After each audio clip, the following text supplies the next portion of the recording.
Hello guys, my self Chetna and welcome to my channel. आज की इस वीडियो में हम एक न्यू टॉपिक के बारे में पढ़ेंगे और वह टॉपिक है क्वेश्चनरी यानी प्रश्नावली। आज हम प्रश्नावली के बारे में पढ़ेंगे। यह रिसर्च पेपर का एक इम्पोर्टेंट टॉपिक है और इस टॉपिक में से बहुत सारे क्वेश्चंस बनते हैं नेट एग्ज़ाम के लिए भी। तो आप इस वीडियो को इसलिए पूरा देखते रहिए और अगर आपको वीडियो पसंद आए तो वीडियो को लाइक करें। आगे और ऐसी वीडियोस देखने के लिए चैनल को सब्सक्राइब करें और वीडियो को ज़्यादा से ज़्यादा शेयर करें। तो वीडियो को पूरा देखते रहिए। चलिए हम वीडियो शुरू करते हैं। सामाजिक अनुसंधान में आंकड़ों का संकलन करने हेतु जिन प्रविधियों का प्रयोग किया जाता है उनमें प्रश्नावली, अनुसूची एवं साक्षात्कार का प्रमुख स्थान है। प्रश्नावली अत्यंत कम समय में आंकड़ों को संकलित करने की प्रविधि मानी जाती है। प्रश्नावली स्वयं सूचनादाता द्वारा भरी जाती है। इसके प्रयोग की अनिवार्य दशा यह है कि सूचनादाता शिक्षित होना चाहिए। यदि सूचनादाता शिक्षित एवं अशिक्षित दोनों प्रकार के हैं तो ऐसी परिस्थिति में अनुसूची उपयुक्त मानी जाती है। यानी जो प्रश्नावली है वो सामाजिक अनुसंधान में आंकड़ों का संकलन करने की यानी आंकड़ों को इकट्ठे करने की एक प्रविधि मानी जाती है। और भी प्रविधियां जैसे अनुसूची है, साक्षात्कार है, लेकिन जो प्रश्नावली है वो कैसी मानी जाती है? सबसे कम समय में आंकड़ों को संकलित करने की प्रविधि मानी जाती है और सबसे कम खर्चीली भी मानी जाती है। इसमें जो खर्चा आता है वो और प्रविधियों से कम आता है, यानी अनुसूची और साक्षात्कार से कम आता है। ये कम खर्चीली होती है और इसमें समय भी कम लगता है। अब आगे बढ़ते हैं। प्रश्नावली। प्रश्नावली का सामाजिक अनुसंधान में विस्तृत एवं व्यापक क्षेत्र में फैले हुए सूचनादाताओं से आंकड़े संकलन करने में महत्वपूर्ण स्थान है। यह आंकड़े संकलन करने की एक ऐसी प्रविधि है जिसमें कम समय में अनेक सूचनादाताओं जो कि विस्तृत क्षेत्र में फैले हुए होते हैं से सूचना एकत्रित की जा सकती है। यानी जो प्रश्नावली होती है वो एक बहुत बड़े विस्तृत क्षेत्र से सूचनाओं का संकलन करने में सहायक होती है यह प्रविधि, और बहुत ही कम समय में एक विस्तृत क्षेत्र में फैले हुए सूचनादाताओं से सूचना संकलित की जा सकती है प्रश्नावली के द्वारा। आगे बढ़ते हैं। प्रश्नावली प्रश्नों की एक सूची है जिसका उत्तर स्वयं सूचनादाता भरता है, अतः इसका प्रयोग उन्हीं परिस्थितियों में किया जा सकता है जिसमें इसमें एक और शर्त होती है कि प्रश्नावली का प्रयोग केवल शिक्षित सूचनादाताओं के लिए किया जा सकता है, क्योंकि इसको जो प्रश्नावली भेजी जाती है उसे सूचनादाता यानी जिन व्यक्तियों से हम सूचना संकलित कर रहे हैं वो उसे स्वयं भरते हैं। अपने आप उन्हें वो भर के भेजनी पड़ती है, इसलिए उनका शिक्षित होना बहुत आवश्यक है। अगर वो अशिक्षित होंगे तो तब प्रश्नावली का हम प्रयोग नहीं कर सकते। यह इसका एक दोष भी है प्रश्नावली का कि यह केवल शिक्षित उत्तरदाताओं के लिए उपयोगी होती है, अशिक्षित उत्तरदाताओं के लिए उपयोगी नहीं होती है। अब आगे इसका अर्थ पढ़ लेते हैं। प्रश्नावली का अर्थ क्या है? प्रश्नावली का अर्थ। प्रश्नावली प्रश्नों की एक सूची अथवा क्रमबद्ध तालिका है। प्रश्नों को एक प्रपत्र पर छपवाया जाता है तथा यह प्रपत्र सूचनादाता को व्यक्तिगत संपर्क द्वारा दे दिया जाता है या डाक द्वारा उसे भेज दिया जाता है। यानी क्या है प्रश्नावली? एक प्रश्नों की सूची है, एक प्रपत्र है, उसे छपवाया जाता है, उस पर सारे क्वेश्चन छपवाए जाते हैं, तब वो एक प्रश्नावली बन जाती है। और उसे अगर जो सूचनादाता हैं, जिन व्यक्तियों से हमें सूचना लेनी है वो विस्तृत क्षेत्र में है, फैले हुए हैं, तो उन्हें वो डाक द्वारा भेज दी जाती है। और यदि वो हमारे आसपास ही हैं तो उन्हें व्यक्तिगत संपर्क द्वारा वो प्रश्नावली दे दी जाती है और वो व्यक्ति उस प्रश्नावली को भरकर हमें या जो अनुसंधान करता है उसे वापस कर देता है। यह प्रपत्र सूचनादाता को व्यक्तिगत संपर्क द्वारा दे दिया जाता है या डाक द्वारा उसे भेज दिया जाता है तथा वह इस पर प्रश्नों के उत्तर देकर अनुसंधानकर्ता को वापस दे देता है, क्योंकि अधिकतर प्रश्नावली को अनुसंधानकर्ता सूचनादाता के पास डाक द्वारा भेजता है तथा सूचनादाता उत्तर भरने के पश्चात डाक द्वारा ही वापस भेज देता है। कुछ लोग इसे डाक प्रश्नावली कहना अधिक उचित मानते हैं। इसका एक और नाम क्या लेते हैं कुछ लोग? डाक प्रश्नावली, क्योंकि डाक द्वारा इसे सूचनादाता के पास भेजा जाता है अनुसंधानकर्ता द्वारा, तो इसे डाक प्रश्नावली भी नाम दिया गया है। ये हो गया इसका अर्थ। आगे हम इसकी डेफिनेशन पढ़ते हैं।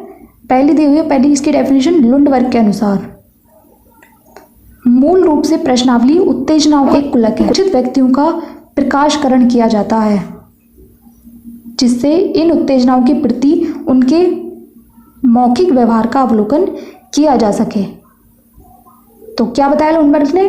मूल रूप से प्रश्नावली उत्तेजनाओं का एक कुलक है। यह क्वेश्चन भी आता है कि प्रश्नावली को उत्तेजनाओं का कुलक किसने माना है, तो इसका आंसर है लुंडबर्ग। लुंडबर्ग ने प्रश्नावली को उत्तेजनाओं का कुलक कहा है अपनी डेफिनेशन में। तो यह एक क्वेश्चन भी बनता है। अब नेक्स्ट डेफिनेशन देखते हैं। दूसरी दी हुई है गुड एवं हेड के अनुसार। गुड एवं हेड ने क्या कहा है, सामान्य रूप से प्रश्नावली से अभिप्राय प्रश्नों के उत्तर प्राप्त करने की उस उपकरण से है जिसमें एक फॉर्म प्रयोग होता है जिसे उत्तरदाता स्वयं भरता है। यानी गुड एवं हेड ने क्या बताया कि इसमें एक फॉर्म का प्रयोग होता है जिसे उत्तरदाता स्वयं भरता है। तीसरी देखते हैं बोगार्ट्स के अनुसार। प्रश्नावली विभिन्न व्यक्तियों से प्राप्त करने हेतु दी गई प्रश्नों की एक सूची है। यह प्रमाणीकृत परिणामों को प्राप्त करती है जिनका सारणीयन एवं सांख्यिकीय संबंधी उपयोग भी किया जा सकता है। तो बोगार्ट्स ने क्या बताया कि प्रश्नावली प्रश्नों की एक सूची है। तो इस तरह यह एक तरीका भी होता है डेफिनेशन को याद करने का, क्योंकि एग्जाम में डेफिनेशन दे दी जाती है और ये पूछा जाता है कि ये किसकी है। तो कुछ कीवर्ड्स होते हैं डेफिनेशन में, जो भी विद्वान अपनी अपनी परिभाषा देते हैं उनमें वो कुछ कीवर्ड्स का प्रयोग करते हैं। जैसे कि अभी हमने ऊपर पढ़ा था, लुंडबर्ग ने क्या कहा था प्रश्नावली को कि प्रश्नावली उत्तेजनाओं का एक कुलक है। और गुड एवं हेड ने क्या कहा है, गुड एवं हेड ने बताया कि इसमें एक फॉर्म का प्रयोग होता है। बोगार्ट्स ने क्या बताया, बोगार्ट्स ने बताया कि यह प्रश्नों की एक सूची। तो इस तरह से सभी विद्वानों ने अपनी अपनी परिभाषाओं में अलग अलग तरह से शब्दों का प्रयोग किया है। इससे हम याद रख सकते हैं कि यह किसने कहा था। और आगे भी डेफिनेशन दी हुई है, जैसे यांग के अनुसार है, की के अनुसार है, लेकिन जो इंपॉर्टेंट थी वो लुंडबर्ग के अनुसार, गुड एवं हेड के अनुसार और बोगार्ट्स के अनुसार। ये तीनों डेफिनेशंस काफ़ी इंपॉर्टेंट है।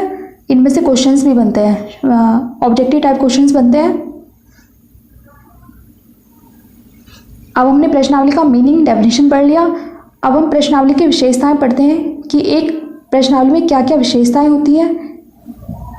तो सबसे पहले स्पष्ट एवं सरल प्रश्न। एक प्रश्नावली को बनाते समय उसमें स्पष्टता होनी चाहिए, उसके प्रश्नावली के जो प्रश्न है वो सरल होने चाहिए जिससे उत्तरदाता उन्हें आसानी से समझ सके। ये उसमें विशेषता होनी चाहिए प्रश्नावली में। दूसरा, प्रश्नों का उचित क्रम। प्रश्नों का क्रम उचित होना चाहिए, वो सिस्टमेटिक वे में होने चाहिए कि पहले कौन सा प्रश्न पूछना है उसके बाद कौन सा प्रश्न पूछना है। इस तरह से एक सिस्टमेटिक वे में प्रश्न होने चाहिए। नेक्स्ट है सीमित आकार। प्रश्नावली का आकार कैसा होना चाहिए, सीमित। सीमित से मतलब उनमें जो आवश्यक क्वेश्चन है उन्हें ही सम्मिलित किया जाना चाहिए, अनावश्यक प्रश्नों को प्रश्नावली में ना जोड़ा जाए। तो इस तरह उसका आकार सीमित होना चाहिए।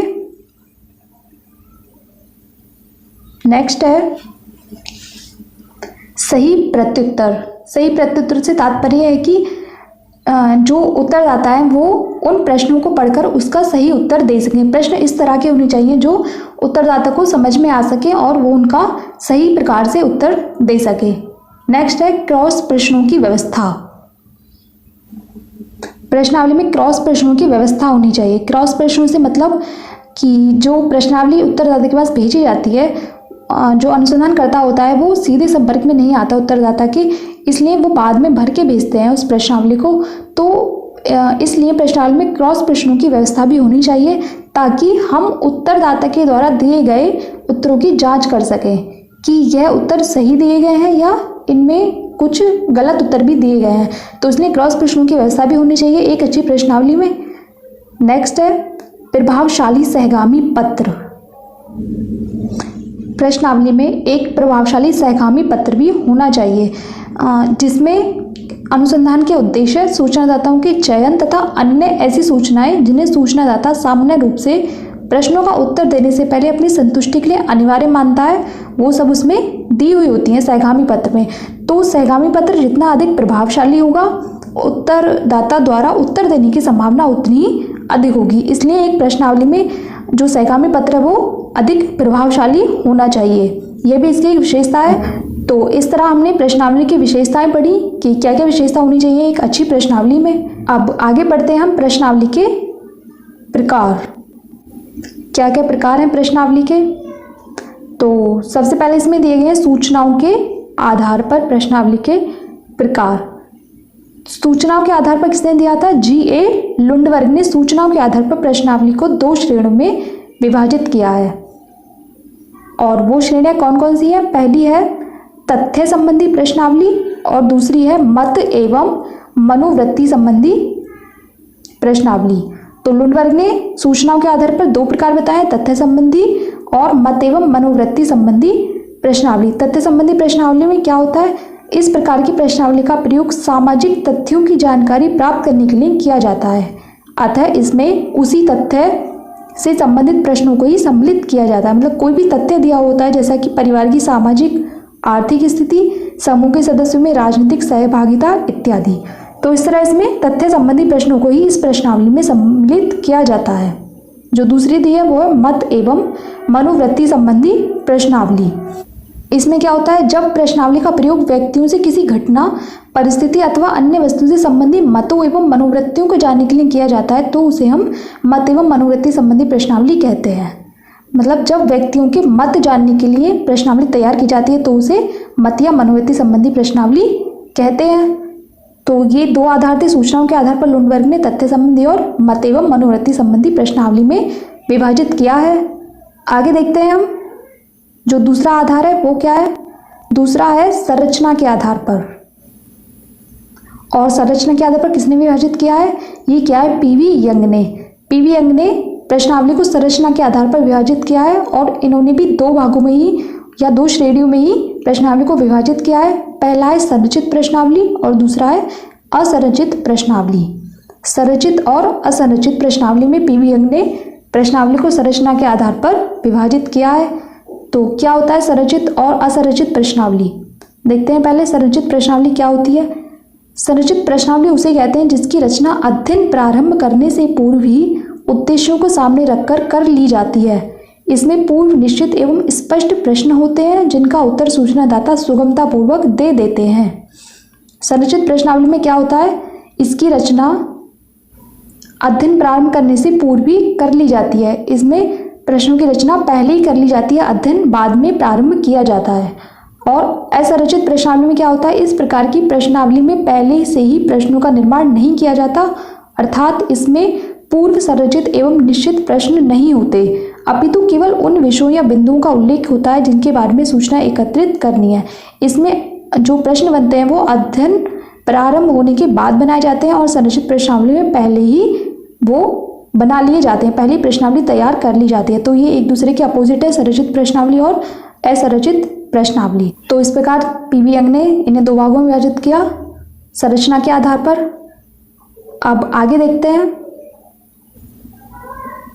आगे जो प्रश्नावली के प्रकार बताए गए हैं वो प्रश्नों की प्रकृति के आधार पर बताए गए हैं। तो क्या क्या बताए गए प्रश्नों की प्रकृति के आधार पर प्रकार? इन्हें 4 श्रेणियों में विभाजित किया गया है प्रश्नों की प्रकृति के आधार पर। पहला है प्रतिबंधित प्रश्नावली या जिसे बंद प्रश्नावली भी बोल सकते हैं हम। दूसरी होती है खुली